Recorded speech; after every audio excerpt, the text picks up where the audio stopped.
there was a question around the ownership of the railway lines. The honourable member is correct in a sense that some lines are owned by Transnet, TFR, but the lines that we are reporting on from a PRASA point of view are lines that we own. So when we talk about the Kamashu to Umlazi, we talk about South Coast down to Kelso, we talk about the Pinetown line. These are lines that are owned by PRASA. We do have to acknowledge that there are some sections owned by Transnet. If we move from Kwamashu down to Durban, the Effingham line, which is a critical line that we operate on, is owned by Transnet. The line to the North Coast, Stanger, Tongaat, is owned by Transnet. And that's where we've got the shared use agreements between ourselves, where we do want to prioritize the commuter trains. And I think the honourable member is raising an important point about how do you prioritize when you are sharing lines. With PRASA appointing RNC, a division of Transnet Freight Rail, we have made it clear that our lines need to be prioritized from a metal rail point of view, and that they had to demonstrate they've got the capacity to do that, which they have done, which led to the appointment. Finally, just on the issue before I touch on the business forums, I think I want to mention that the work that we're undertaking before we even get to the challenges we've got with the business forums is the recruitment of labor from the communities adjacent to these lines that have been impacted. And that we have done for the Reunion as well as the Meerbank embankment that had collapsed. We, through RNC, appointed and recruited members of the community. We've also outsourced through those contracts the plant and maintenance sort of requirements to SMMEs through the RNC contract. Where the challenge is now is beyond that with the business forums, where that is not enough, if I can put it that way, in terms of their demands. It's going beyond recruitment from the communities as well as the plant and labor. And my colleague to my left, Kagiso, is integral in terms of those discussions. And I suppose, Chair, if there's more detail required, we can take it either here or outside of the meeting. But it's important to note that that is impacting the recovery process from PRASA. We are being impacted by the ability not to take site at the moment. We've completed the Reunion, we've completed the embankment. At the moment, we can't move to the other sites until the issues with the business forums have been agreed and we can proceed on that basis. Thank you, DG. I think those are the issues that you wanted me. Thank you. Prasan will answer 3 questions. Chair is our engineer. But if we allow him to answer in detail the question by Honorable Dutwadi, he'll take half a day. Maybe that we can submit in writing, and then we'll talk to the PRMG issue by Honorable Manu in terms of how we're using that and the issue of the bridges in the other provinces and the assessment we have done quickly. Good afternoon, co-chairs and members and all colleagues present. So the history, the PRMG is the Provincial Road Maintenance Grant. So it's a supplementary funding that's going to provinces, and it's earmarked for projects that are prioritized within the province through their provincial legislature, and it's for resealing, regraveling, blading, and light rehab. And your rehab is capped to 25% of the PRMG, because if you spend more than 25%, then your maintenance will sort of become lacking. Now in Eastern Cape, it's true that they wanted the money in advance, but remember at that stage, the expropriation bill was not yet passed. So you could only disperse a certain percentage of funds until that thing is gazetted. So that was one issue. Now the second issue is that the actual thing is that the province had prioritized projects within the PRMG, and then the floods came. Then they were sitting with the dilemma, now which projects to defer or not implement, and then they needed money from so they've asked for that additional funding. It was not more about the early release, it was the additional funding. That is why we got that 800 million proposal that we take into Treasury to assist the Eastern Cape province. When it comes to the Northwest and with regard to the information, we take note, and we will also get the details of all the projects. But I can assure you that for all the flood damage incidents that took place, there is a detailed project list, and there are verifications that the actual organization that is responsible for verification sign-off is the NDMC. But we stepped in to fast track the processes so that the work can be completed faster. But we will bring that details. And then with regards to the bridges, so there is the bridge program nationally, where there's 95 bridges that was prioritized for countrywide. Now, in the case of KZN, they had the floods that accelerated the need to construct these bridges. That is why they stepped in.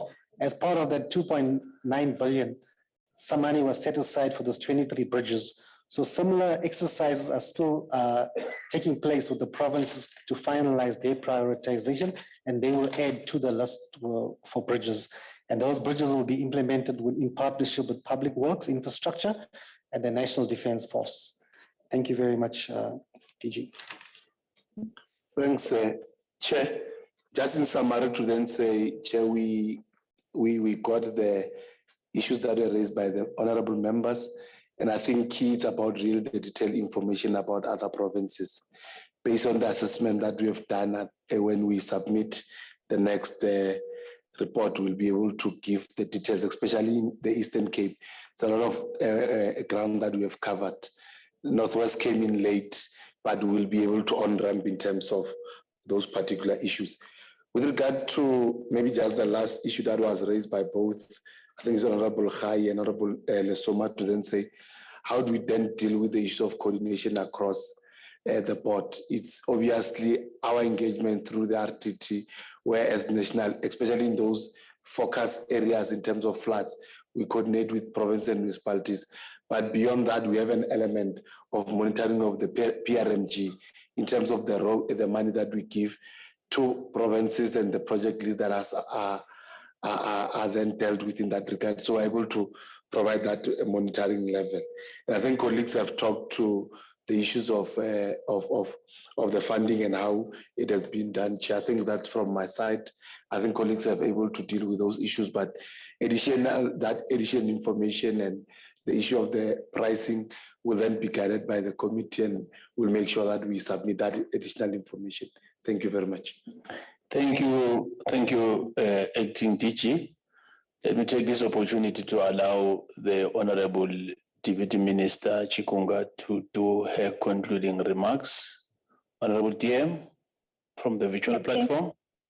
Thank you very much, Chairperson. Let me also welcome questions, comments, and proposals made by honorable members. We taking those into our hearts, and we'll consider all proposals made.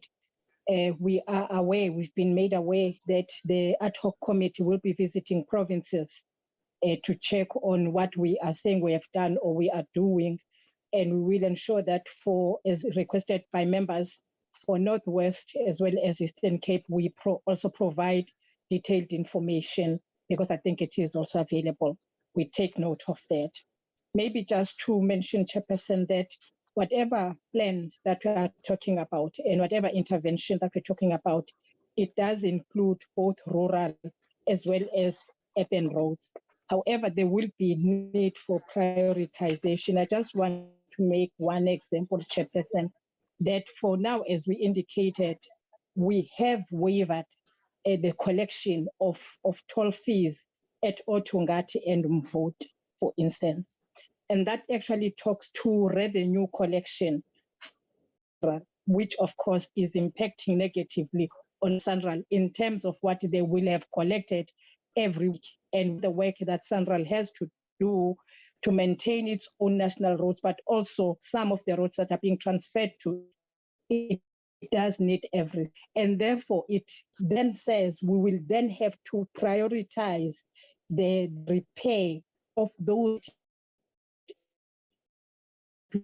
We can then rescind the decision and start collecting those monies. And that therefore will talk to prioritization. But also, I just want to mention that we are trying our level best, working together with the Auditor General as the indicator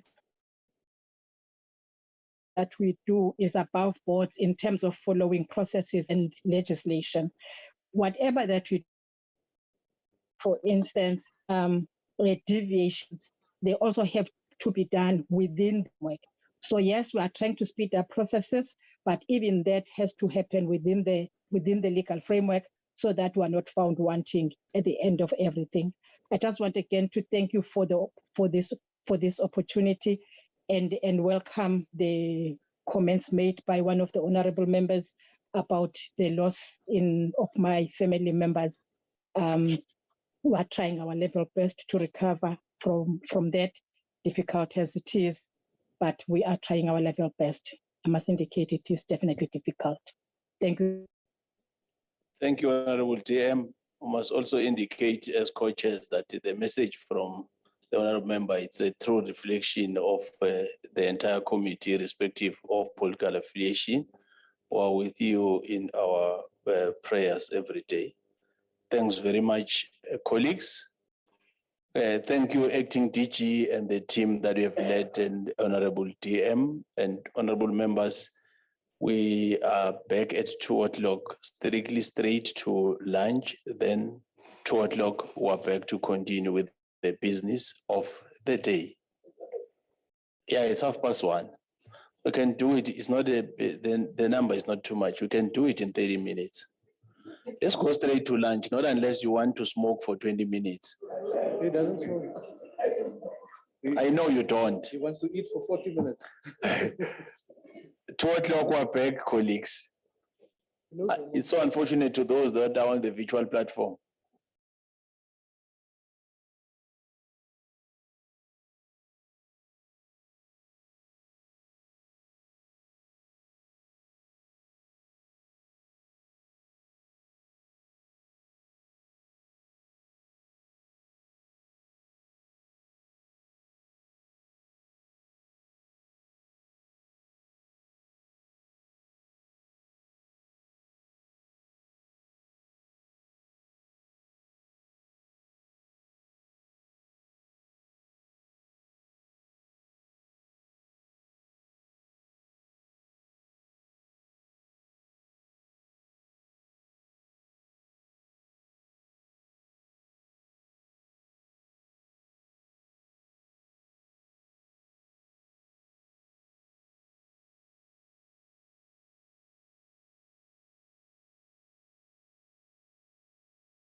Recording stopped.